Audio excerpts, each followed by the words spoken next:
Bonjour, aujourd'hui nous sommes au pavillon du cœur Beauce-Etchemin de Saint-Georges-de-Beauce. Mes deux invités sont Mme Chantal Quirion et Mme Cindy Labbé. Bonjour. Bonjour. Chantal, c'est quoi brièvement le mandat du pavillon du cœur? Bon, le Pavillon du cœur, c'est un organisme à but non lucratif qui a comme mandat, avec son équipe de travail, d'accompagner des gens dans les changements d'habitudes de vie pour intégrer progressivement des meilleures habitudes de vie selon les états de santé des gens. Et puis avec nos partenaires, on offre des programmes qui sont spécialisés, qui vont cibler les maladies chroniques. Mais c'est une organisation qui accueille l'ensemble de la population. Donc aujourd'hui, particulièrement, on veut informer les gens d'une nouvelle activité que le pavillon a offert depuis le début de mai. Veux-tu nous parler de cette activité-là qui est nouvelle? Oui, écoute, on a mis en place un programme de randonnée, en fait, une activité de randonnée parce que on se rend compte, en fait, quand on regarde les études scientifiques, que la proximité avec la nature a un impact direct sur la qualité de vie des gens et leur santé. Fait que c'est une santé physique qu'on va parler, puis c'est une santé mentale aussi. Puis quand on regarde les études, puis c'est pas le pavillon du cœur qui dit ça, là, c'est pas nous autres qui avons fait les études, et puis tout ça, c'est vraiment des scientifiques qui le prouvent.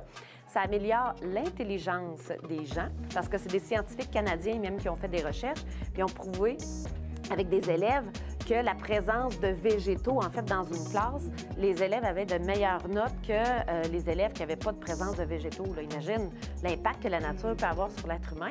Puis même chose, en fait, on parle de diminuer les mortalités.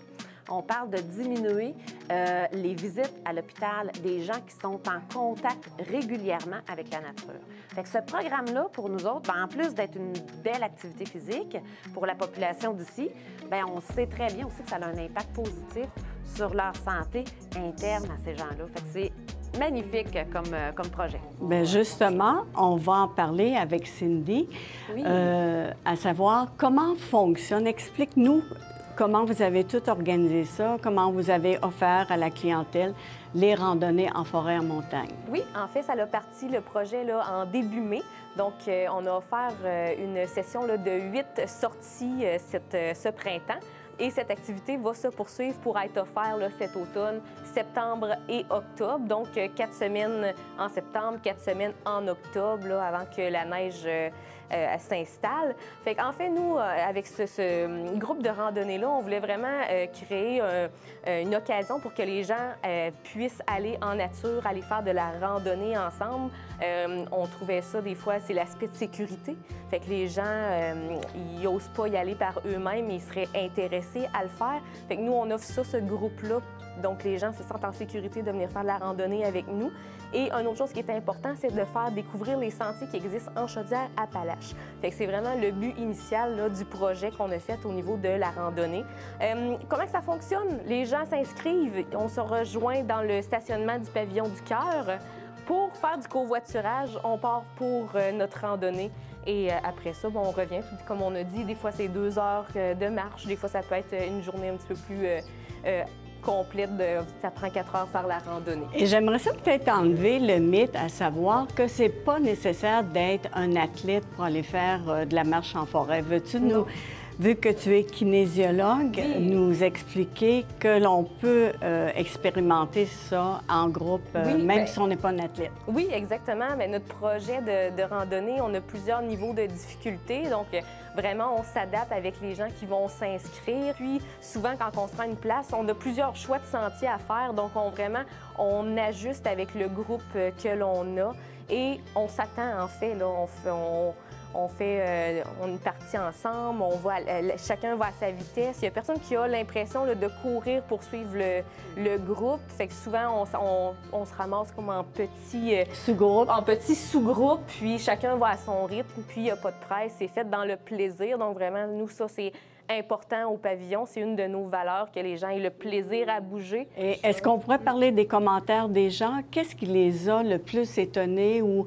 je pense que tu disais qu'il y en a qui disaient « Jamais j'aurais fait ce sentier-là parce que je suis seule à marcher. » Oui, exactement. Donc, tu sais, on a eu le témoignage de quelqu'un qui fait la randonnée, puis elle disait « Moi, je me sens pas à l'aise de me rendre dans des sentiers seule. C'est quelque chose qui me fait peur. Là, je le fais avec vous. Ça fait que là, ça me permet de le faire, de continuer d'être active collective. Puis j'ai ce sentiment-là d'être en sécurité avec un groupe. J'ai pas peur qu'il m'arrive quelque chose. Et on a eu un avantage de sociabiliser avec des gens super intéressants, des passionnés de la nature. Donc, Oui. quand on partage la même passion, c'est agréable. On a eu bien du plaisir. Oui. Ça fait que justement, en parlant de randonnée, aujourd'hui, nous allons marcher au Mont Bélanger à Saint-Robert-Bellarmin et nous serons accompagnés du guide M. Steve Quirion.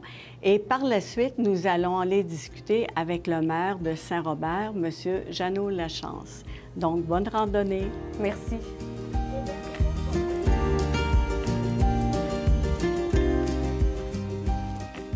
Donc, M. Quirion, M. Steve Quirion, vous êtes employé ici pour la municipalité pour travailler au Mont Bélanger. En quoi ça consiste exactement, votre travail?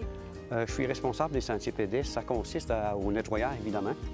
Au début du printemps, dès que la température nous permet de randonner, on fait le nettoyage des sentiers pour assurer la sécurité des gens, parce que parfois l'hiver nous cause problème, il y a beaucoup d'arbres de tomber, etc., etc.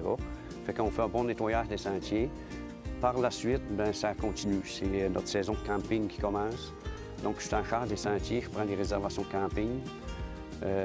J'accueille les campeurs. Puis s'il y a des randonneurs qui veulent être accompagnés comme guide, je peux servir de guide en même temps aussi.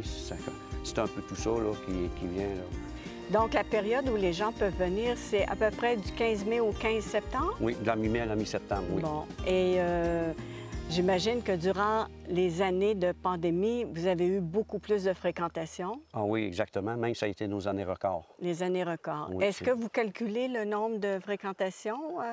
Oui, mais c'est parce qu'on a une méthode d'inscription pour assurer la sécurité des gens. Malheureusement, il y a des gens qui oublient de faire l'inscription. OK, d'accord. Mais on calcule le nombre d'inscrits. Mais on ne peut pas dire exactement. Mais exemple, là, ça peut... Les inscriptions entre 2000 et 2500 par année. Oh, c'est bon, ça. Et c'est un prix d'entrée de 5 Ici, c'est des contributions volontaires. D'accord. C'est des terres publiques, puis on compte sur la bonne volonté. Les gens sont généreux aussi en passant. Là. Puis ce qui est important de mentionner, c'est qu'avec les contributions volontaires puis l'argent recueilli, c'est tout réinvesti dans les sentiers du Mont Bélanger. D'accord. Et ça fait combien d'années que vous faites ce travail-là? J'en suis à ma 15e année. 15e année. Donc, quand vous aviez un emploi à temps plein, est-ce que vous travaillez ici aussi? Oui, je travaillais ce soir. Je travaillais chez Canam, vous êtes Canam. Je travaillais du soir, le jour, je venais ici. Mais présentement, je suis à ma 4e année de retraité. Puis je me consacre à plein temps là, au sentier. Là. Ah, bien bravo. Merci.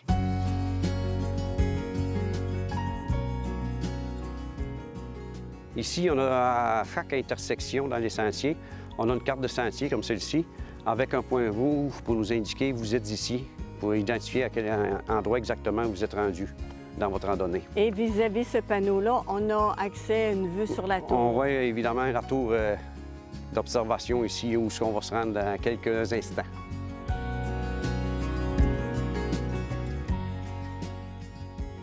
Donc, M. Quirion, ce serait intéressant que vous nous identifiez les sentiers. Je pense que vous en avez 7 avec le niveau de difficulté.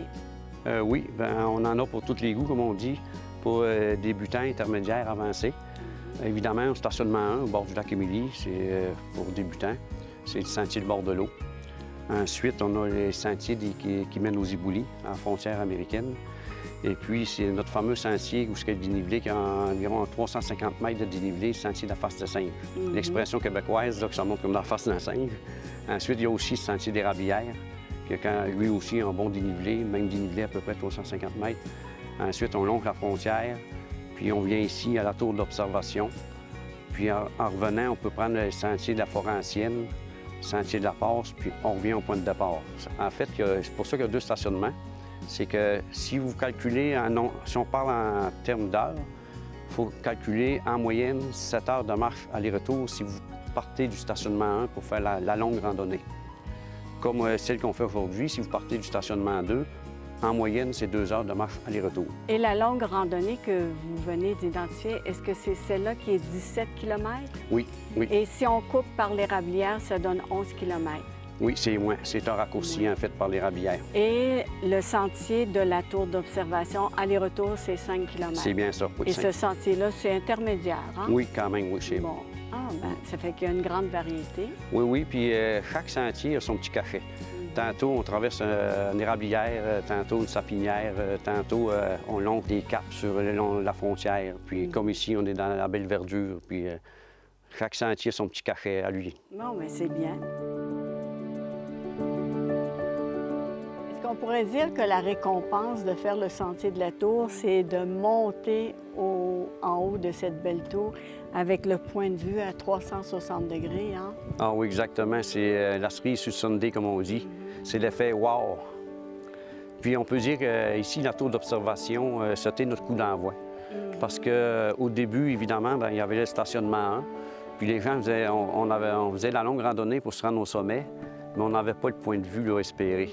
Ça fait qu'un le coup d'envoi, en 2015, avec le maire actuel, M. Lachance, on a proposé la construction de la tour d'observation ici. Là. Puis ça a été accepté.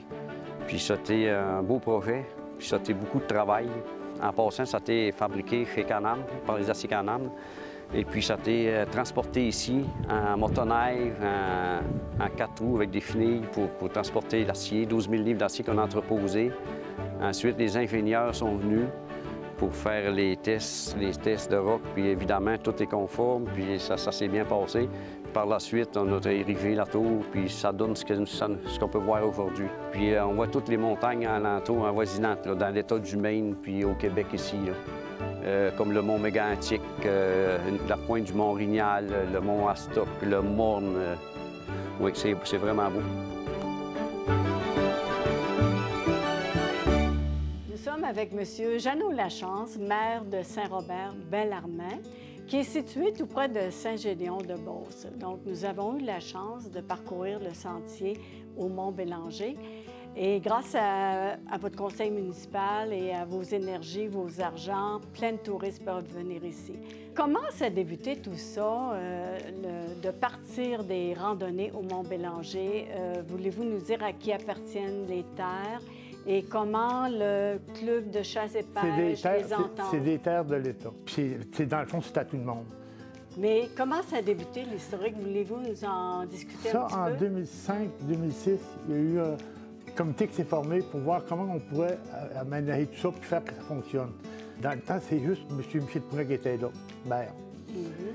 Puis ça avait commencé en 2005, mais en 2006, ça a continué. Puis là, il s'est développé, puis c'est l'idée de dire on fait un chantier et parti de là. On trouvait qu'on avait un beau coin, on avait vraiment une belle montagne. Il s'agissait qu'on la développe puis qu'on fasse des choses pour attirer du monde. En 2009, il y a eu une randonnée pour dire à la population, venez, on va aller voir en famille, on va aller au Mont-Bélanger. On va monter, donner le goût de la montagne. Donc, pour avoir accès au sentier au Mont-Bélanger, c'est à mi-chemin entre la Beauce, Saint-Georges-de-Beauce et Mégantic. Donc, c'est accessible, vraiment central. On invite les gens et je vous laisse le mot de la fin. Non, on souhaite que c'est ça. Toute personne qui souhaite faire une belle randonnée, avoir un lieu où c'est reposant, on a quelque chose d'exceptionnel, je pense, qu'on aimerait que vous veniez en profiter. Puis on souhaite nous vous revoir. Et on pourrait dire aussi en finissant que toutes les informations sont sur votre site Facebook et web de votre municipalité de Saint-Robert-Bellarmin. Donc, merci beaucoup, M. Lachance. Ça fait plaisir, madame.